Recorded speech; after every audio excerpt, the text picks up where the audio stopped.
Bon, j'enchaîne les vidéos, faut bien pouvoir payer les frais de port pour le manga badass Hippo Challenge. Donc je vous fais un achat manga bonus, voilà. Qu'est-ce que je me suis procuré? Je me suis procuré le tome 1 de Jumbo Max de Tsutomu Takahashi. Et franchement, ça m'a bien plu, je m'attendais pas à ça. J'ai quand même hâte de découvrir le deuxième tome, voir un petit peu comment ça vrille, parce qu'il faut que ça vrille quand même. Donc très intéressant.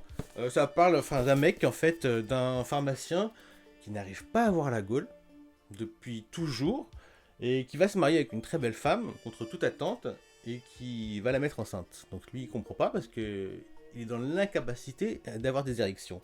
Et le truc c'est qu'il va tomber sur un charlatan qui va lui faire goûter quand même une petite espèce de Viagra. C'est pas du Viagra, c'est un autre produit qui va lui donner le barreau, qui va lui faire le barreau d'honneur. Donc il se dit que ça va lui sauver la vie, quoi, ça va lui changer sa vie vis-à-vis de sa femme, vis-à-vis de lui, et donc il va vouloir recréer ce médicament et il va se mettre en business. Donc très intéressant, à voir comment ça évolue. Je me suis également procuré le tome 16 de Awashi. Alors Awashi, c'est le manga de foot qui pue le foot, c'est tellement bon, c'est tellement bon. J'ai pas de mots en fait, déjà. C'est nickel ce que propose graphiquement le titre. Au niveau de l'animation, tout ça, voilà. Mais en plus, ça parle football, quoi. Ça parle football. Et puis les matchs sont intéressants. Rien à dire. Je finis le tome 16, j'ai envie de lire le tome 17. Comme d'habitude. Awashi, c'est comme d'habitude. C'est très très bon. Je me suis procuré également, toujours chez Mangetsu, le tome de deux hommes fantômes. Donc on est sur un recueil de récits que je n'ai pas encore lu. A priori, il y a 4 histoires. Il va rejoindre la collection. Je me rends compte d'ailleurs qu'en termes de lecture, niveau Junji Ito, je suis très très en retard. Voilà. Mais bon voilà, on continue la collection des Junji Ito. Ils existent en format numérique, mais je me fais plaisir avec ce format-là. À l'avenir, on verra.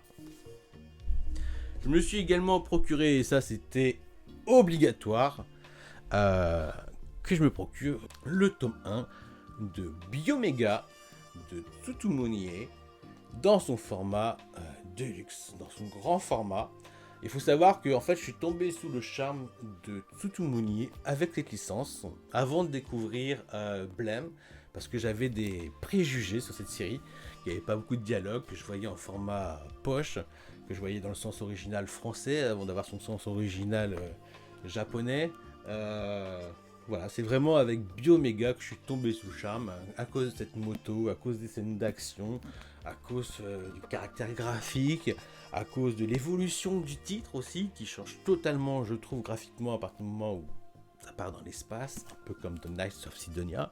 Enfin voilà, je vous en dis pas plus, c'est vraiment une série qui va rejoindre toutes les autres dans ce format de luxe, alors que je les possède déjà tous en numérique, donc déjà en grand format.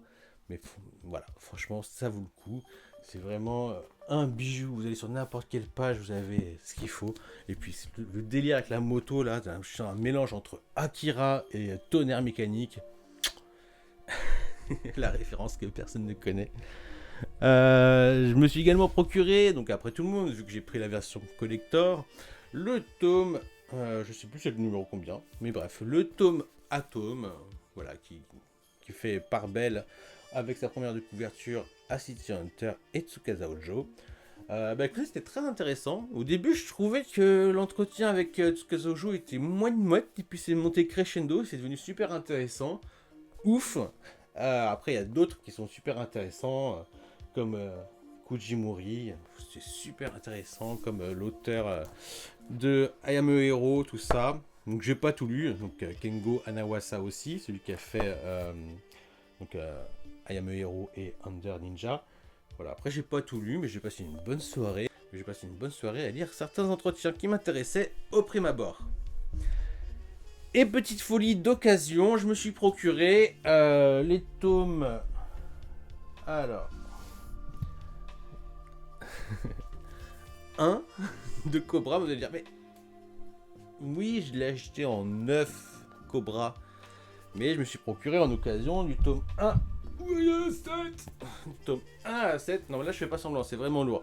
Du tome 1 à 7 de Cobra dans son format couleur de chez Isan Manga, donc c'est des tomes qui à l'origine coûtent 30 euros. Je me suis procuré à 15 euros. Après, le truc qui est rigolo, c'est que j'ai vu la différence entre cette édition-là, donc la première, hein, et celle que je me suis achetée.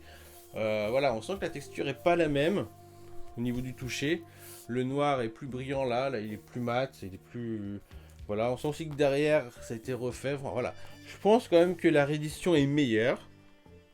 Bon, je vais pas booster mon plaisir à 15 euros le titre, ce qui fait que j'ai un Cobra The Psychogun partie 1 en double, mais bon, on le trouvera bien. Soit un acquéreur, soit une utilité à l'avenir. Et donc voilà, j'avance plus vite que prévu dans ma collection de Cobra dans sa version couleur de chez Isan. Il doit m'en manquer plus que 10.